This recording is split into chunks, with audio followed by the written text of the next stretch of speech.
go. Hey guys, it's Ted Bogert. I am back with the Ted Show on this wonderful Friday afternoon. Excited to talk about what's going on in Osceola County with Osceola REDI and Feeding Osceola. And the one and only Sue Ring is going to give us all of the details on what's going on. Thanks so much, Sue, for being here. How are you today? I'm terrific, Ted. Thank you very much. Happy Friday. And I think it's Happy not raining for the Friday. moment. So that's kind of I know, right? I'm looking on the 18th floor from downtown. Yes, guys, I'm back at the club, Citrus Club, a lot of people have been asking. And you can see the rain kind of coming in, but it's still nice out. Gorgeous. Love Florida. All right, so enough about me. Let's learn about Sue Ring before we take a deep dive into Feeding Osceola. Sure. I am a Midwesterner. I was born and raised in Chicagoland, and then I went to school 150 years ago at Butler University in Indianapolis, Indiana. And I was going to do radio, television, communications. So I was going to do something like you're doing, Ted. You're a natural.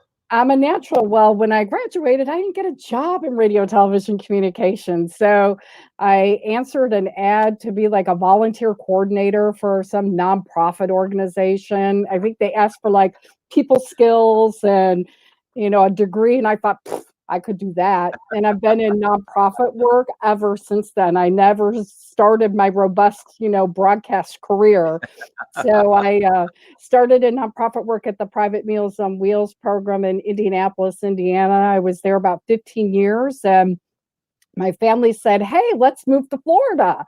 My husband had always wanted to work for Disney. And he's like, I'm going to go get a job. And I'm like, son of a gun, he came down and got a job. So we relocated in 2000, and after a brief stint, I started in Osceola County with the Kissimmee Osceola County Chamber of Commerce.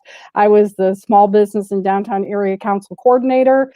And they used to tease me and say it wasn't do-gooder enough. So I came over to my real job. And what I'm doing now is community vision. I'm the associate director for this organization that we're a convening entity that brings together the private sector, public sector, nonprofits, faith community, really look at the big picture of quality of life in Osceola County and try to tackle what those issues are. Our 4 pillars are leadership and health leadership, health equity, making sure folks have access to health care. This whole pandemic, that's a whole nother show I could talk to you about on that. It's amazing, though, what community vision does. I love the fact that you're like the conduit, almost like you're the person everybody bounces through, has to work with and coordinate. What are some of the challenges that you've seen there and some of the solutions? Because I feel like private industry wants to be involved in the nonprofit. Nonprofit needs private industry, and so does private industry. They need each other in their own crazy way. But a lot of times they don't speak the same language, and so there's this paralysis that happens where nothing gets done. So you all come in and you help that out. That's exactly right. And ours, we kind of look at our community as a 3-legged stool, or solutions are a 3-legged stool. There's the private or the business sector, and then government does have a role, and then there's the nonprofits, and we all kind of come together to but you need to have equal parts. So you got a lopsided stool, and solutions don't happen. And so what we're all about, and what's really important, I think, as our community goes forward, is everybody has to be willing to listen and have an equal voice, because what the nonprofit perspective is we'll say government doesn't understand or businesses don't understand. And really, I think we all want the same things, a nice quality of life and good education and jobs and a healthy community. We just don't always agree exactly how to get there. But if we're all willing, and so an organization like ours, if we all come together, have an equal seat at the table, and we're willing to give and take and share solutions and work collaboratively, not any one entity has the answer, but together we can all come together and really craft some creative solutions that really, hopefully improve our quality of life. I love that. I think that we need more of that collaborative stuff. Tony Tate, thank you. He said he loves this. Talk to me about, I'm ready to talk about Yes, Osceola REDI. I had yes, to well, throw it. It's Friday afternoon, guys. So absolutely. Osceola REDI, REDI, all Correct. caps. Correct. Uh, Talk about what is Osceola REDI, because I think I shared with you before we went live. I honestly had not heard about it before That's you. right. So I can't wait to hear more. So share with us. Sure. Osceola REDI was created. It's a 501c3 nonprofit organization. It was formed in 2015, actually in response to our local community and it stands for Recovery from Emergency Disaster Initiative. So obviously it is a response it's to respond in disasters. And so for many, many years, Osceola County didn't really have a formal entity that could address disasters, and it's not realistic to think that we would never have one. We had tornadoes back in 1998. We had, obviously, many of us remember the hurricanes from 2004, and there wasn't really a formal system to address that. And I'll put my community vision hat on for a second. Community vision pre-REDI, that's what we did. We had a disaster relief coalition where we kind of cobbled together different partners and tried to get resources to address after FEMA left and after insurance came to kind of address those community issues. And then we kind of went by the wayside because, yay, we didn't have any hurricanes and needs for disasters. Well, in 2015, our local government's like, we should really have a plan, a system in place, as opposed to, hey, bunch of friends coming together and let's talk about disasters. So myself, because I'd done some work with the Disaster Relief Coalition and some other individuals who have experience, professionals who have experience in like volunteer disaster organizations, are called like VOABs and all these government acronyms that nobody seems to understand, but experience in working in helping communities recover from disasters. We all came together, formed Osceola REDI, and the mission is to partner with our local government as well as the business community and to respond in long-term recovery efforts to help Osceola County move forward from a disaster. So we're not those first responders. I don't have to. God bless the folks who have to sit in the EOC, hunkered down and step away Amen. from, I don't have to do that. We're deployed, for lack of a better term, once that initial response has come through and the local governments are there. It's to meet those unmet needs, those kind of the fill in the gaps of service. So we formed, and then our first call to action was actually the Uno fire. And I don't know if anybody remembers, there was a little boutique hotel a couple years, actually it was like December 23rd, I think of 2015. We had just like gotten our incorporation papers. And one of the local hotels that actually served a lot of families had a very disastrous fire. And about 200 families were displaced on December 23rd. And our Wow. community and they were homeless. And so it's like, my gosh, what do we do? And the county wanted to respond. And a lot of folks wanted to donate stuff and wanted to donate money. And so REDI was the repository of that. So we served as the agency, all the volunteers, and we're a volunteer group of maybe about 10 board members.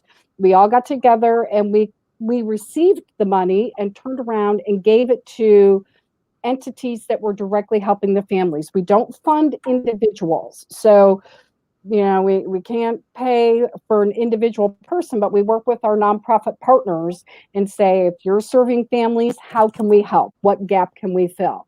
And that's how REDI really came to be. Love it. Because that's the thing there, that is such a big piece that is missing from a lot of community efforts. A lot of people can raise money, but they can't organize it and disperse it and allocate it in a way that makes not only sense for the people trying to get the services, but from a governmental perspective, from an organizational and business perspective, it can be very difficult because you're out there in the whole moment. All you want to do is raise as much money to help. We'll talk about it in a minute. Feeding Osceola, you want to get all of that, and then you don't realize, okay, I got this money. Now what do I do? Exactly. And if you have too many chiefs and not enough Indians, it can be a real disaster trying to disperse that money, which all of us have experienced here in Central Florida when we raise a lot of money after big events. So yes, I love the fact that you all served that role. Right. And we continue to do so. And so we have now we're in our whole country, but obviously locally, we are in the middle of a pandemic. And so COVID comes along and it seems like in a heartbeat, we went from chugging along to everything came to a stop. I mean, I know we always used to joke when the theme parks close, my gosh, the world is ending because the theme parks have closed. It's true. And so, and suddenly, families and individuals were out of work and displaced, and many of our business community did the best that they could. And in their defense, I mean, they went from making money to absolutely like minimal to no revenue overnight. And so a lot of individuals, those who already lived kind of on the edge, because we do have a very tourism service-based industry that we do, our community struggles with low wages and when you're hourly and during season, you make tons of money, and when off season, maybe you don't make so much money. And so we have some folks that struggle with that anyway. And then you put everybody out of work and the system just gets overloaded. And so we really see a need in food insecurity, which is a big fancy term that a lot of our displaced out of work folk are out of work and they're hungry because they don't, you have our system and a whole nother show is to talk about our unemployment system. But hey, listen, I'll talk about all the systems and the problems with the exactly systems until they get fixed. That's exactly right. I think it's important for people to understand that the Feeding Osceola, any kind of organization that wants to get food supplies to the community, you all, a lot of times people think that it's only homeless people. And you mentioned it, and that's what kind of sent a light bulb off. You mentioned how some of these people are displaced. Some of them, they could be working. There's a lot of different people who really need the services, and a lot of the services that they might have counted on prior because of COVID got shut down. And so there were so many challenges for them. So talk a little bit about that. You launched from Osceola REDI, Feeding Osceola. So what is Feeding Osceola going to do? Feeding Osceola it's a fund drive to raise money to resource our food pantries so they can feed our families. It's as simple as that, we already had our food pantries were already doing, kind of stretched to the limit in terms of serving individuals anyway. And then you put a large population out of work. Folks who've never been in the system, I hate to use that term, but folks who've never had to reach out to a food pantry. But when you go from making money to having no income, something's got to give. And so folks who've never navigated the system at all are suddenly thrown into it. In our food pantries, we are so fortunate in Osceola County to have tremendous nonprofit and faith community that are really trying to meet the needs of folks that are really desperate and hurting, but the need and the demand far exceeds what the resources are. And so our local government came to us and said, and they infused some money into these pantries, but it can't just be a government response. It needs to be a community response. And that's where Feeding Osceola or Osceola REDI steps in. So they asked us and said, hey, can you help us raise some money to help, resource our pantries? And we said, that's why we're ready to do that. So I love that. So we launched Feeding Osceola, and as I said, it is a fund drive to raise money to so our food pantries can get the food supplies they need to serve our families. We have done our due diligence that we have turned to local partners and try to get a list of Osceola pantries. We've done a survey of them to see how many people are they serving, what kind of resources do they need, because we want to make sure that we put dollars to the pantries so they can meet their client demand. Some pantries are larger than others. Some play different roles than others, have different populations. A pantry, a large a large pantry that say is serving a large number of families, they're going to have different food supplies and needs than maybe a smaller pantry that's working with a more chronically homeless population. And we want to make sure that we, in turn, 100% of the dollars that are raised, we're just turning around and giving them to the pantries. But we have a pretty ambitious goal. It Yeah, is what's your goal? Talk about your goal. $100,000. And people will go, have you lost your mind? And the reason why we picked that amount is because that's what the need is, unfortunately. As I said, our local government, Osceola County has done what they can to infuse dollars into our pantries, but they can't do it alone. And that number, very honestly, will probably would take care of our pantries for maybe a month. If you visit FeedingOsceola.org, you will see different statistics on how much the increase in demand. We've seen pantries that their demand has doubled, gone up 60%. They've gone from serving 50 people to 150 people in a week. That, what $1,000 used to provide, they need 10 times that now to meet the demand for and we're talking about food. I mean, a basic need. We're not paying anything else, just trying to put food in the bellies of hungry Osceola residents. And so, $59 feeds like a senior. And, you can feed a family for a few $100s. And I know that our community, it's hard. We have to dig deep because many in our community, they've been out of work or their hours have been cut. And that's true for our business community. And we all have to dig deep, but we recognize that the need is there. And I know that our community responds. Again, we are so fortunate in Osceola County and really across our country, but I'm going to pick on Osceola County because that's where I am. We respond to our residents in need. And that is true across all populations and all socioeconomic populations, that people dig deep. And so if I've only got $5, I'll give $1 to know that I'm helping my fellow Osceola resident. And so again, you can visit feedingosceola.org to learn more about how those dollars are going to be helping our fellow residents. And as I said, it's 100% going to food. So we just turn around, collect the money, give it to the pantries so they can put together those food packages to serve our residents in need. So talk about the collaboration part a little bit, because you all are working all together for this big need. And I think that people don't understand that the need, just because you're in Seminole County or Orange County or pick a county, it doesn't matter. There is a need. Some of those resources that people went to are dried up. And so feedingosceola.org is just such an important collaborative kind of thing that you're doing, because these people don't have the resources you think.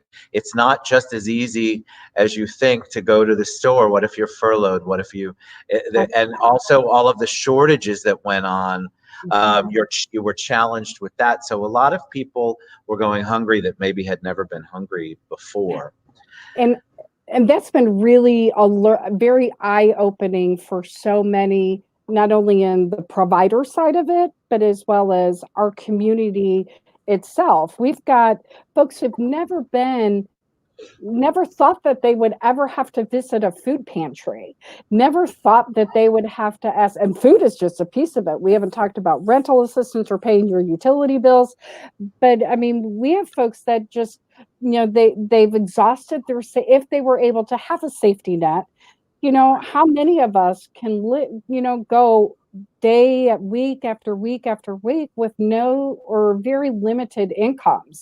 And we're not talking, I mean, it's across the board. It's not just those hourly workers, but when you think about our industry, a big theme park lays off people, and sure, impacted, but all those little ancillary businesses that support it, whether it's the restaurant down the street that used to have a bunch of tourists that would come by and get something to eat either before they go to the park or after they go to the park, the souvenir shop, the vacation rentals, who cleans those vacation rentals, it all trickles down, and it shows how we're all interconnected, both in terms of need, but also in terms of response. And so, again, it takes all of us from that business community, from our local government, from individuals, from our faith community. And again, I can't praise our nonprofits enough for they are doing really miracles in trying to take what little resources, and again, the demand has exploded that, and plus, when you think of these poor little nonprofits, those folks who have been in a position to give money to support them, they may not be in a position anymore. Or they say, XYZ business who says, hey, my favorite nonprofit, I used to give you X amount of dollars a month or X amount of dollars in January, I give you money. And like, I don't have those resources right now. When I open back up, count me in. But in the meantime, I'm not in a position to do that. Or the business. It's very trying. I also know people who have had to utilize a service that they may have given money to in the past when they were. So I guess my biggest shout out to anybody is don't let any kind of stigma or your perceptions of, well, I used to give to that, I can't possibly take from there. Listen, when you're hungry, you should do whatever you can, and you planted the seed. Take the assistance, take the support. Cindy Lewis, I'd be remiss if I didn't share that she said, thank you, Sue Ring, for all that you're doing with Osceola REDI and our community. Thank you, Cindy. She gave a big shout out to you. All right, so let's say somebody wants to give, somebody wants to get involved, somebody wants to know Sue better. What's the best way for people to reach out? If you can, again, we are primarily, this campaign, Feeding Osceola, is focusing on doing dollars. We never want to discourage people, say like, well, I want to do a food drive. And I'm sure you ask any of our local pantries, they will gladly take your canned goods or your non-perishables, and that plays a role. This specific campaign, though, is focusing on dollars, mostly because we want to put the control in those pantries, know what they need, and plus they're so good at kind of working with their partners, whether it's through Second Harvest or another entity, to maximize those resources. To take that $1 really turns into $2 or $10 worth of food. They can donate directly through a credit card. Visit feedingosceola.org. You can donate directly on the website. If you prefer to mail a check, you can mail it to Osceola REDI at 704 Generation Point, Suite 101 in beautiful Kissimmee, Florida, 34744. If you have questions for me, you want to learn a little bit more about Osceola REDI, as I was talking to Ted earlier, Osceola REDI is not a household name. You can if you think of some other, even disaster organizations like the Red Cross or Salvation Army, those are household names. Osceola REDI, I bet if you asked 100 people on the street, not one of them is going to say, oh, sure, I know exactly what they do. Which I guess, we joke about, it's a good thing because it means we haven't been called into action a lot because we're a disaster response organization. True. But when we are called into action, there is a learning curve. And so, if folks want to learn more about Osceola REDI, and whether it's this initiative or just the organization itself, they're more than welcome to call me directly at 407-933-0870. Again, they can visit the Osceola REDI website that tells a little bit more about our previous work with the hurricanes, as well in the Uno fire, and also some information about the Feeding Osceola effort, because we're not a household name, but our intent is pure to just, again, this campaign is all about getting the resources so we can feed our community. You're the dream guest because I didn't have to do much. So thank you. I can ramble as much as you want. You know what? It's endearing. And I think people want to see passion and excitement and concern and all of the wonderful emotions that you showed when you were talking about Feeding Osceola and Osceola Ready and Community Vision. I think it's super important. So thank you for what you all are Very, doing. very much. FeedingOsceola.org. Reach out to Sue Ring. I tagged her. Reach out to me. You all get involved in your community. If you have questions, you want to know the best way to help out. Obviously, this particular one is a fundraise. Yes. Fun drive, something like that. Fundraise. It's something fun. Duh. So please reach out. You're a joy. Thank you so much, Sue Ring, Thank for you, being on Ted. the show. Thank you very much. Thank you. All right, guys. We'll see you back later. Mwah. Have a good day. Bye, guys. This is the fun part. So